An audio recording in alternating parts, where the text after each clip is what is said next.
Hello दोस्तों, मैं हूं doctor CB Yadav, faculty of Rajasthan university. आप सबका इस डिजिटल प्लेटफॉर्म पर स्वागत करता हूं। और दोस्तों, हम आज चर्चा करेंगे राजनीतिक विज्ञान की कुछ महत्वपूर्ण संकल्पनाओं पर। हमारा इंटरव्यू प्रोग्राम चल रहा है और रोज़ जो मॉक इंटरव्यू चल रहे हैं उसमें नए नए अनुभव हो रहे हैं। आपको पहले कई तरह के वीडियोज अलग अलग डायमेंशन के अलग अलग मुद्दों पे मैंने बनाए हैं। कुछ मेरी ऐप पे है, CB कैंपस ऐप पे, और बहुत सारे वीडियोज मैंने सोशल मीडिया पे भी डाले हैं आप सब लोगों के लिए। और मैंने उनमें बताए हैं अलग अलग डायमेंशन। लेकिन एक बात जो सभी में कॉमन आती है, जब भी हम इंटरव्यू की बात करते हैं तो एक बात बिल्कुल क्लियर निकल के आती है कि इंटरव्यू में वो पूछा जाता है जो आपको आता है। उसका इंटरव्यू कभी नहीं होता जो आपको नहीं आता है। लेकिन आपको आता है उस पर पूछा जाता है तो उस पर पहला ही सवाल जो जनरली सब्जेक्ट एक्सपेक्ट करता है वो सवाल ये होता है कि आपने क्या तैयारी की है, आज इंटरव्यू के लिए क्या पढ़ के आए हो। आपको पॉलिटिकल साइंस की, क्योंकि मैं आज चर्चा पॉलिटिकल साइंस पे ही करूँगा, जो पॉलिटिकल साइंस के इंटरव्यू चल रहे हैं, तो आपसे पूछा जाएगा कि पॉलिटिकल साइंस में आपको कौन सा जो एरिया है वो सबसे पसंदीदा एरिया है। तो आप जनरली हम उसमें कई तरह के गाइडेंस दे चुके हैं। पहले रमेश के अरोड़ा जी, BM शर्मा जी, मेरे बहुत सारे वीडियोज़ के माध्यम से बताया जा चुका है कि उसमें आप पर्टिकुलर एक फिक्स एरिया बताओ। फिक्स एरिया का मतलब ये नहीं कि थ्योरी, जनरली स्टूडेंट बताते थे थ्योरी तैयार करके आए हूँ, तो फिर थ्योरी में कहीं भी पूछने के लिए स्वतंत्र होता है। कोई कहता मैं IR तैयार करके हूँ, उसमें भी पर्टिकुलरली 2, 3, 4 कम से कम मैंने बताया कि 3 या 4 पॉइंट बता देते हैं। सर मैंने राजनीति विज्ञान की थ्योरी सिद्धांत तैयार किए जिसमें न्याय, समानता, स्वतंत्रता, बंधुता या जो भी आप बताना चाहो। सर मैंने पाश्चात्य विचारक तैयार किया, या मैंने भारतीय विचारक तैयार किया, या मैंने अंतर्राष्ट्रीय संबंध तैयार किए हैं। लेकिन उसमें ज़्यादातर विद्यार्थियों का अब तक का जो ऐसे मॉक इंटरव्यू चल रहे हैं उसमें से 90% स्टूडेंट बोलते हैं थ्योरी। और थ्योरी में फिर वो बोलते हैं समानता, स्वतंत्रता, न्याय नहीं है, शक्ति बोल देते हैं कुछ विद्यार्थी, या प्रभुसत्ता तो बहुत कम लोगों ने बोला है। तो जैसे ही ये बोलते हैं तो पहला ही आता है कि चलिए बताइए, न्याय पर बताइए, समानता पे बताइए। उसमें भी कई बार इंटरव्यू बोर्ड ये पूछता है कि कौन सा तैयार किया है, तो पर्टिकुलर फिर एक जिस पे आपसे इंटरव्यू लिया जाए कौन सा तैयार किया तो पर्टिकुलर एक बताया जाता है। और मैंने पिछले कई तरह के वीडियोज़ में आपको बताया कि आपको अपना एरिया जो सिलेक्ट करते हो जिस पे इंटरव्यू देना है उसको इतना डीपली तैयार करो कि उसके साथ 3 दिन का समय व्यतीत करो और फिर उसके बारे में अलग अलग डायमेंशन पर सोचो। तमाम तरह की चीज़ें बताने के बावजूद भी जो मेरा अब तक का एक्सपीरियंस है वो एक्सपीरियंस ये है कि विद्यार्थी जैसे ही पूछते हैं कि चलिए बताइए इस टॉपिक पे आप तैयारी करके आए हो, चलो आप स्वतंत्रता पे तैयारी की हो तो स्वतंत्रता पे बात करते हैं। पता लगता है स्वतंत्रता की बेसिक चीज़ भी नहीं बता रहा है। चलो समानता की बात करते हैं, समानता की बेसिक चीज़ भी नहीं बता रहा है। तो फिर आगे पता लगता है कि एक विद्यार्थी 1-2 टॉपिक भी तैयार नहीं कर रहा है तो फिर उसको कैसे असिस्टेंट प्रोफेसर के लिए चयनित कर दिया जाए। आप खुद सोचिए इस बात को। इसीलिए जब मैंने विद्यार्थियों से चर्चा की तो उन्होंने कहा कि सर हम पढ़ते तो हैं लेकिन पढ़ने में फिर वही सारी चीज़ें कि हम कैसे उसके साथ 3 दिन व्यतीत करें, कैसे सोचें। तो आज का वीडियो इसी पे है जिसमें मैंने थोड़ी सी चर्चा की है। राजनीति विज्ञान के एक टॉपिक ले रहा हूँ और इस टॉपिक लेने का मकसद केवल ये नहीं है कि इस टॉपिक पर ही समझ बनाओ। इस टॉपिक का मकसद ये है कि आप जो भी पर्टिकुलर एरिया चुनते हो उसकी किस तरह से तैयारी करें, कैसे डायमेंशन देखें। तो मुझे लगा कि मुझे कुछ वीडियोज आपके माध्यम से, कुछ लेक्चर आपके माध्यम से रखने चाहिए। और मैंने रखा भी वही टॉपिक है जो सबसे ज़्यादा आप बताते हो। तो एक समानता, मैंने आज इक्विटी लिया है टॉपिक, तो समानता, स्वतंत्रता, न्याय, यही सबसे ज़्यादा स्टूडेंट बताते हैं।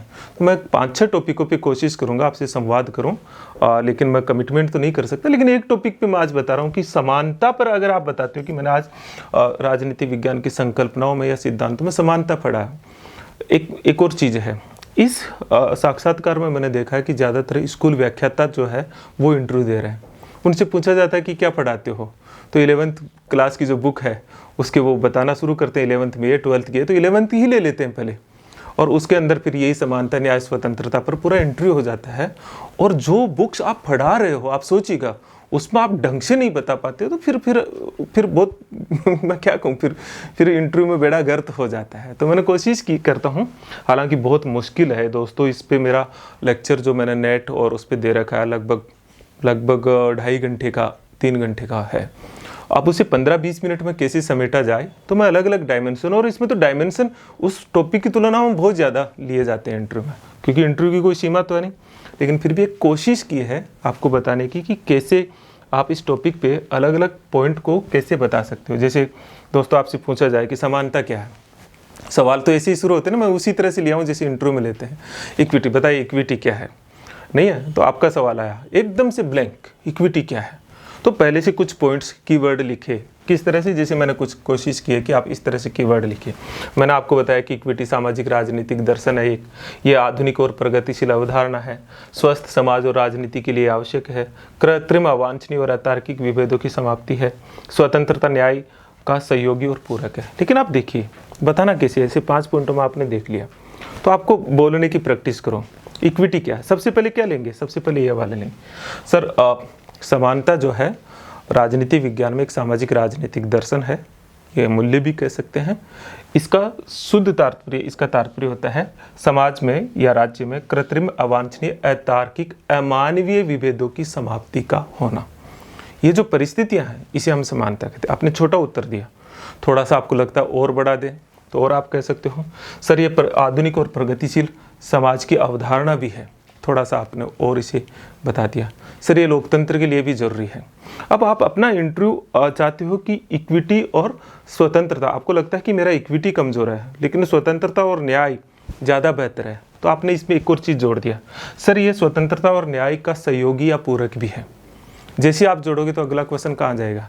समानता वर्सेज स्वतंत्रता या समानता वर्सेज न्याय, या फिर शुद्ध रूप से स्वतंत्रता पे आ जाए। तो एक तरीका है जिसके माध्यम से आप बताएंगे इक्विटी क्या है। नहीं है, आपसे पूछ सकते हैं कि ये इक्विटी ये है। आपको जस्ट जैसे ये बात आएगी कि ये सवाल आपने बोला कि जो इक्विटी है, जो समानता है, वो कृत्रिम अवांछनीय अतार्किक अमानवीय विभेदों की समाप्ति है, तो पूछेंगे कृत्रिम विभेद क्या होते हैं? तुरंत सवाल के भीतर से सवाल बनाओ। तो आपने बताया कि कृत्रिम विभेद, सर विभेद 2 प्रकार के होते हैं, एक होते हैं कृत्रिम विभेद, एक होते हैं प्राकृतिक विभेद। जैसे रंग रूप आकार सौंदर्यता, ये प्राकृतिक विभेद होता है। लेकिन सर जो कृत्रिम विभेद है वो सामाजिक व्यवस्था की देन होते हैं, सामाजिक व्यवस्था जनित होते हैं। नहीं, फिर आपसे पूछेंगे बताइए कैसे, तो आप बताइए। जैसे सर अवसर की असमानता है, शोषण युक्त व्यवस्था है, जैसे भारतीय समाज का एग्जाम्पल ले सकते हो, जातिवाद, संप्रदायवाद, क्षेत्रवाद, परिवारवाद, ये सब ये कृत्रिम असमानता के उदाहरण है। तो आपने बताया सर कृत्रिम जो असमानता है वो समाज या राज्य या व्यवस्था की देन है। फिर पूछे कैसे, तो थोड़ा आप एक्सप्लेन करते हुए चले जाइए। तो आप ये हो गया। क्या इक्विटी और इक्वलिटी एक है? आप कहेंगे बिल्कुल नहीं सर, इक्वलिटी बिल्कुल, यूनिफॉर्मिटी बिल्कुल अलग चीज़ है। उसका मतलब यह है कि सबका समान होना। तो इक्विटी क्या है? इक्विटी बताया ना सर मैंने आपको कि इक्विटी का मतलब होता है कृत्रिम अतार्किक अमानवीय अवांछनीय विभेदों का अंत होना। ये 4-5 शब्दों को आप बार बार दिमाग में रखो। थोड़ा सा और आगे चले जाएं और आपसे पूछे कि नहीं थोड़ा हमें थोड़ा और बेहतर तरीके से बताइए, तो कहेंगे कि नहीं आप बताइए जो इक्विटी है, नहीं है, जो इक्विटी है उसकी सबसे सही व्याख्या राजनीति विज्ञान में कौन करता है या राजनीतिक दर्शन में कौन करता है? तो फिर आपको कोई एक नाम बताना पड़ेगा। तो इसमें जो सबसे प्रमुख नाम उठ के आता है, आप बताएंगे हेराल्ड जे लास्की, ये सबसे सही व्याख्या करता है। अच्छा, क्या कहता है? तो फिर हेराल्ड जे लास्की 3 चीज़ों की बात कहता है। आप बताएंगे कि सर हेराल्ड जे लास्की जो है वो समतलीकरण की बात करता है समाज में। हालांकि उनका मूल विचार इक्विटी पे नहीं है, उनका मूल विचार न्याय और स्वतंत्रता पे है, लेकिन उसमें इक्विटी निकल के आती है। समतलीकरण की बात करता है जिसमें वो 3 बातें करता है। नंबर 1 विशेषाधिकारों की समाप्ति हो, नंबर 2 अवसर की समानता हो, नंबर 3 कम से कम न्यूनतम आवश्यकताएं पूरी हो। ये 3 बातें करता है। आप कहेंगे कि किस प्रकार की समानता है? बताइए सर, ये नकारात्मक और सकारात्मक दोनों प्रकार की समानता निहित है इसमें।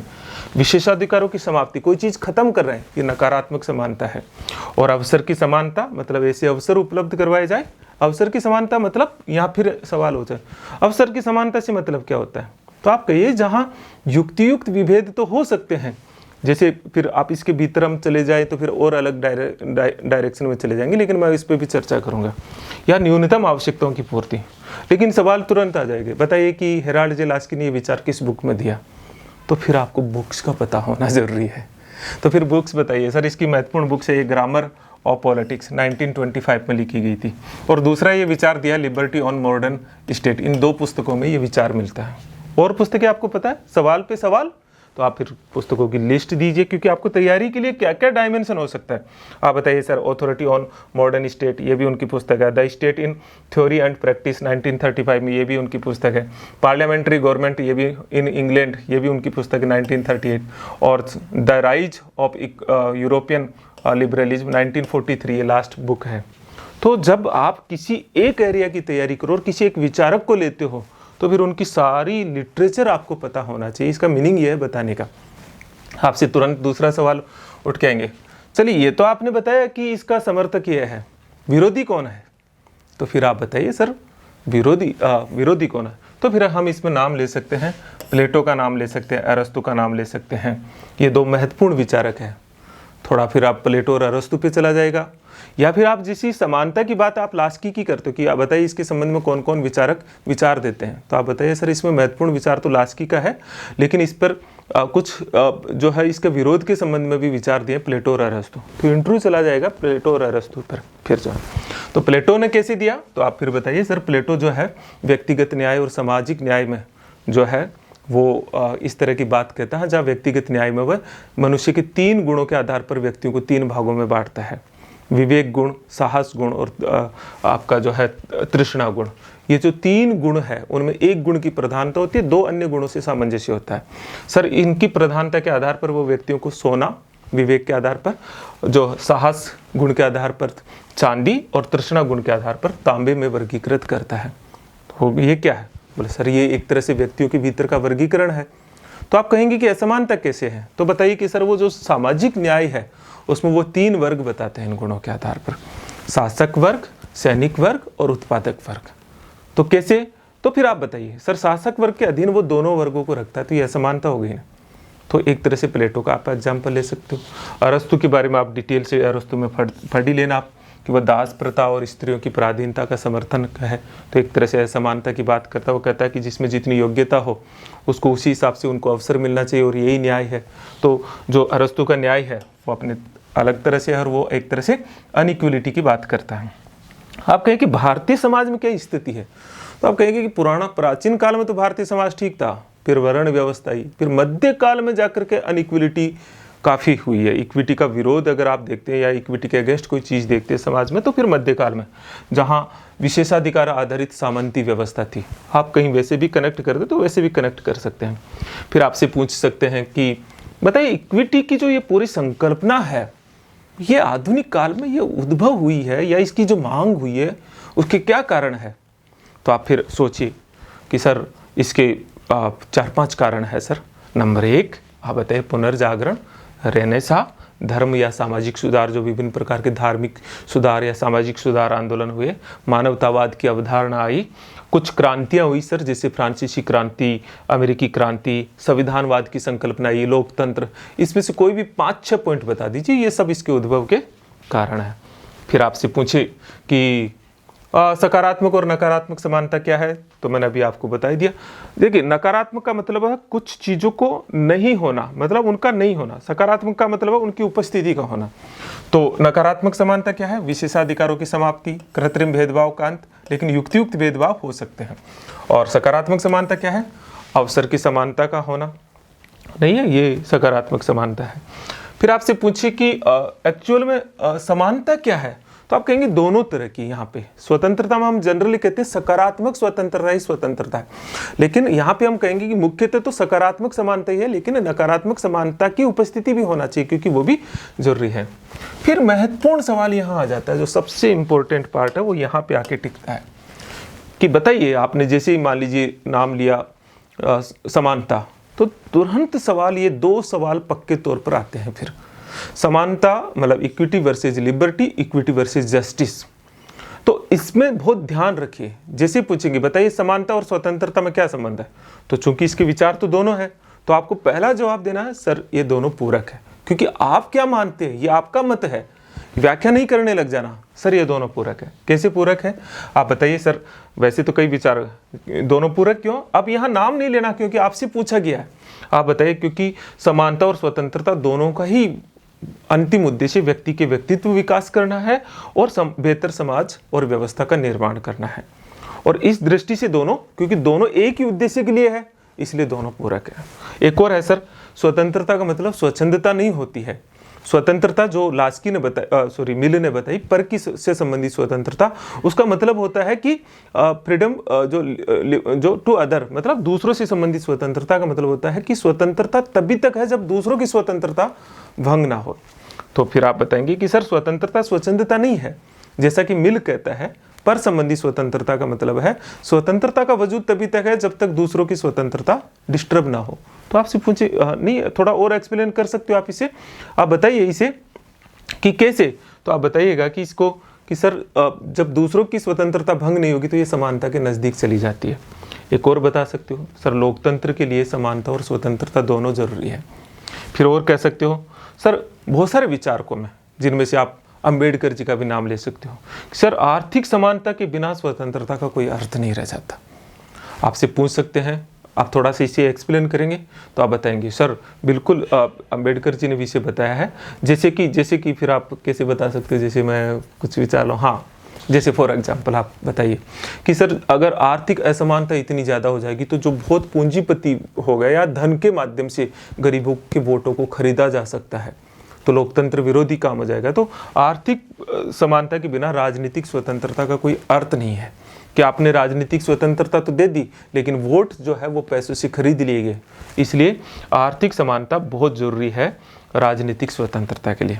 तो क्या बोला आपने, ये बहुत इंपॉर्टेंट चीज़ है जिस पे मैं फोकस कर रहा हूँ। स्वतंत्रता और समानता में क्या संबंध है, तो जवाब आया दोनों पूरक है। क्यों पूरक है सर, 3 कारण आप बताएंगे। क्योंकि दोनों का उद्देश्य एक है, स्वतंत्रता का मतलब स्वच्छंदता नहीं है, और तीसरा है लोकतंत्र के लिए दोनों बेहद जरूरी है, और चौथा और दे सकते हो जो फिर अगले क्वेश्चन के लिए बेस बनाता है। थोड़ा सा और इस पे क्वेश्चन घूमे तो फिर आप बताइएगा कि नहीं ये तो आपने बताया कौन कौन समर्थक है, तो आप लास्की, बार्कर, ह्यूम और गॉडविन का नाम ले सकते हो। दूसरी तरफ आ जाइए, विरोधी कौन है, कौन स्वतंत्रता और समानता का विरोधी है, तो आप कहेंगे एक्टन, टॉकविल, हेयर, फ्रॉडमैन, मिचेल, मास्को, ये सारे नाम ले सकते हो। आप बताएंगे कि क्यों विरोध करते हैं। इनका विरोध का मतलब यह है, जैसे ये ज़्यादातर लोग उदारवाद के समर्थक है, अंध उदारवाद के समर्थक है, नकारात्मक उदारवाद, कहते हैं कि स्वतंत्रता प्रतिबंधों का अभाव है तो फिर राज्य का हस्तक्षेप उचित नहीं है, इनका ये कहना है। दूसरा इनका ये कहना है कि योग्यता व क्षमता में अंतर जो है वो है तो असमानता तो होगी। कुछ अभिजनवादी है, कुछ मुक्त उदारवादी है, नहीं है, कुछ जो है मुक्त बाजारवादी है। ये सब लोग स्वतंत्रता और समानता को एक दूसरे का विरोधी मानते हैं, लेकिन आपको क्या मानता है, आपको पूरक मानना है। इसी तरह से फिर नेक्स्ट क्वेश्चन आ जाता है, स्वतंत्रता और समान न्याय के बीच में क्या संबंध है।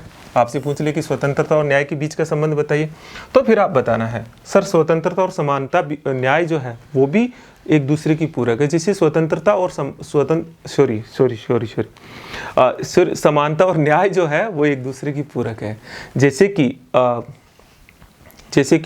क्या बताया मैंने, जैसे कि स्वतंत्रता और समानता एक दूसरे की पूरक है। आपसे पूछे कैसे, फिर आप बता सकते हो क्योंकि दोनों का उद्देश्य एक है, जिसे मैंने वहां बताया, दोनों व्यक्तित्व विकास और बेहतर समाज व्यवस्था के लिए जरूरी है। सर प्रत्येक व्यक्ति जो है, न्याय में ये माना जाता है कि प्रत्येक व्यक्ति को साध्य होना चाहिए, साधन नहीं होना चाहिए। अगर हम समानता का सिद्धांत नहीं अपनाएंगे तो कुछ लोग साधन हो जाएंगे, कुछ लोग साध्य हो जाएंगे। इसलिए जो न्याय और समानता एक दूसरे की क्या है, पूरक है। कौन इसका समर्थन करता है, कह सकते हैं आप जॉन रॉल्स करता है, जे.एस. मिल करता सकता है, और भी जितने भी लोग हैं उनका नाम दे सकते हो। कौन विरोधी है, तो फिर वही प्लेटो और अरस्तु का नाम दे सकते हो जो मैंने पहले बताया। कुछ जो मुक्त बाजारवादी है, हर्बर्ट स्पेंसर, नोजिक का भी कह सकते हो। नोजिक समानता और न्याय को एक दूसरे के विरोधी मानता है, क्योंकि नोजिक जो है वो मुक्त बाजार की बात करता है और कहता है कि न्याय केवल बाजार में ही है। अब जब मुक्त बाजार होगा तो फिर समानता हो नहीं सकती है। तो आप इस तरह से आप इनको कनेक्ट कर सकते हो। कुछ और चीज़ें हैं, जैसे आपसे फिर ऐसे बात करते करते वो भारतीय संविधान पे आते हैं, तो आपसे पूछेंगे बताइए भारतीय संविधान में इक्विटी का क्या स्पेस है, तो फिर वो मौलिक अधिकारों पे आ जाएंगे। आप बताएंगे सर मौलिक अधिकारों में 14 से 18 तक, सर और बहुत सारे नीति निर्देशक तत्वों में आप बता सकते हैं 37, 38, 39, नहीं और भी बहुत सारे नीति निर्देशक तत्वों का बता सकते हैं 46। फिर बताएंगे नहीं ये तो सारी चीज़ें हैं। तो आप मूलतः जब यहाँ आए तो आप आर्टिकल 14 पे आइए। सर भारतीय संविधान के अनुच्छेद 14 में इक्विटी बिफोर लॉ और equal protection of the law का प्रावधान है, जहाँ equal protection of the law जो है, विधि का समान संरक्षण, वो एक तरह से समानता लाने का प्रयास है संविधान के माध्यम से।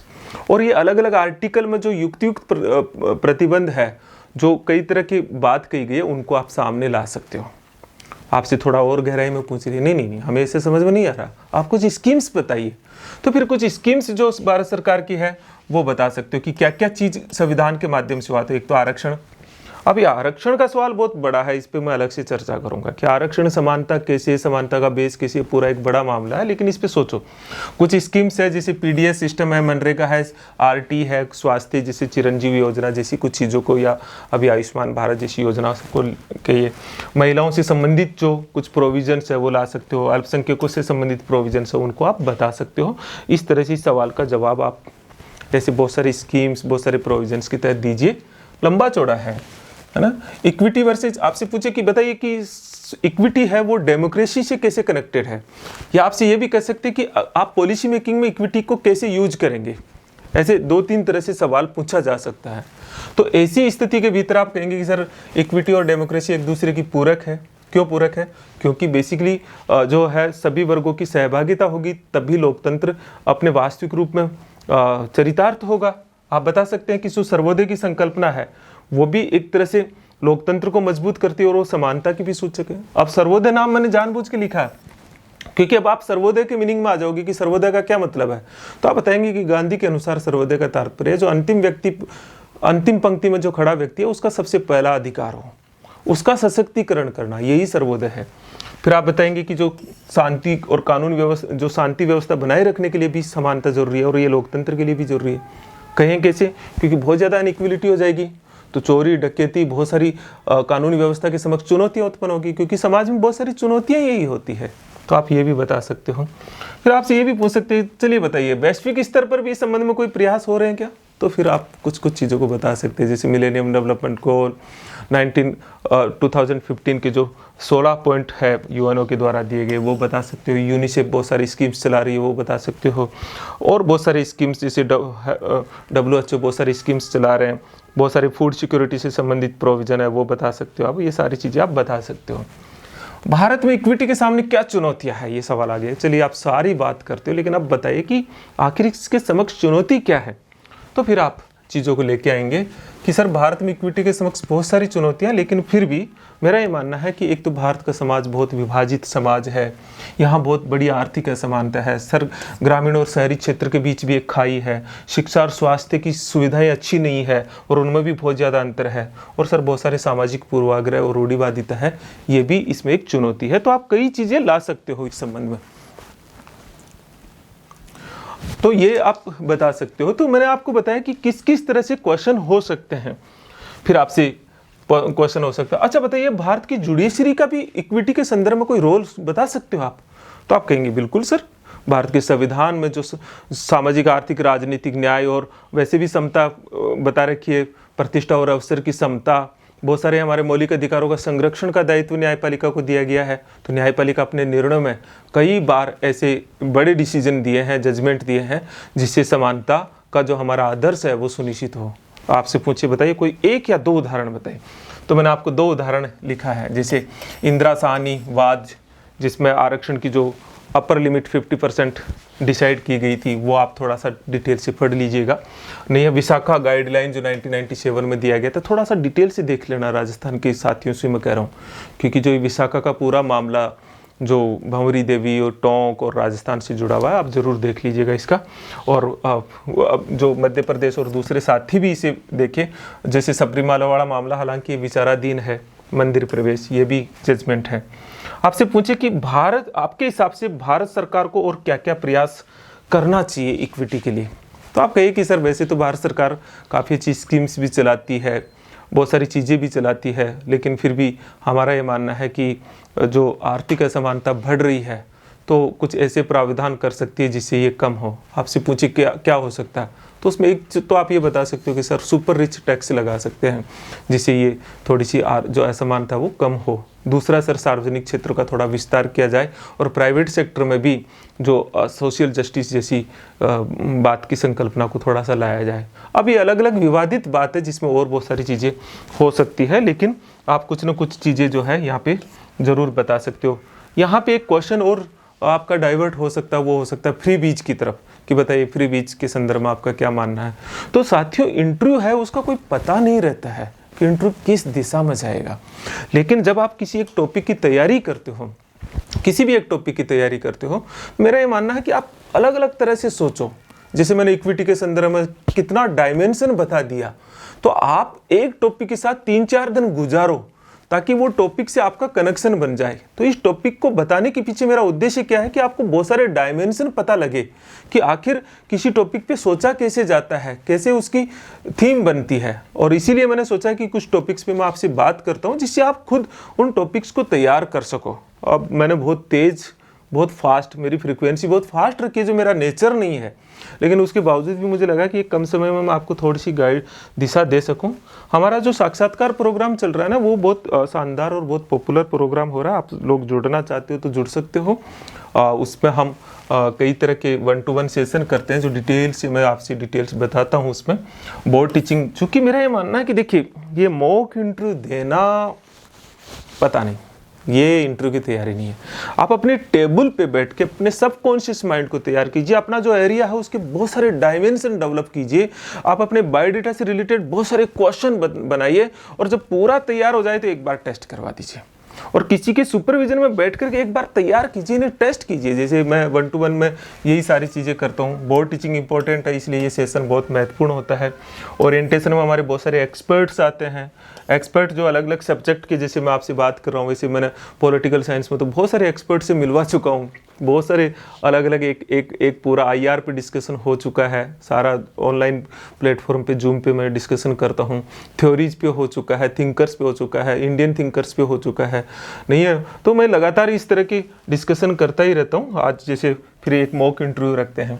आप एनरोलमेंट कैसे कर सकते हैं? एक CB कैंपस ऐप है, ये सिर्फ जुड़ने का माध्यम है और बहुत सारे वीडियोज़ भी है उसमें। तो ये जो CB कैंपस ऐप है, उस ऐप को आप डाउनलोड कर लीजिए। उसमें एक असिस्टेंट प्रोफेसर इंटरव्यू कोर्स बना हुआ है, उसके माध्यम से आप कनेक्ट हो जाएंगे। और ज़्यादा डिटेल चाहिए तो दोस्तों ये नंबर है, आप इन नंबरों पे कांटेक्ट कर लीजिए। मुझसे ये थोड़ी सी चीज़ें आप ठीक नहीं कर रहे, आप कॉल करने लग गए।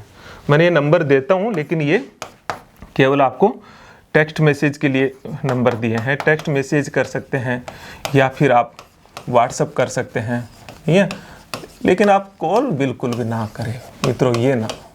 मैं खुद आपको बताऊंगा किस समय आपसे बात हो सकती है, मैं खुद आपको टाइम बता देता हूं, तो फिर क्यों कॉल करते हो? ताकि मैं फ्री होकर जब आपसे बात करने का मूड हो उसी समय करूं। लेकिन इसकी ज़रूरत नहीं है, आप प्रोग्राम्स में आएंगे, इसकी ज़रूरत होती नहीं है, क्योंकि सारी चीज़ें मैं बता चुका होता हूँ। तो नई बात क्या पूछोगे आप मुझसे? तो इस नंबरों पर आप कॉन्टैक्ट कर लेना, तो फिर आप और हम जो है मॉक इंटरव्यू में मैं देखता हूँ। तो आज मैंने सोचा, मुझे पता नहीं कि मेरा प्रयास जो मैंने आपसे थोड़ी सी चर्चा की उसका क्या सही है या गलत है, लेकिन मुझे लगा कि मुझे एक टॉपिक पे आपसे चर्चा करके अलग अलग डायमेंशन बताना चाहिए, जिससे आप तैयारी की एक दिशा पकड़ सको किसी भी टॉपिक पे।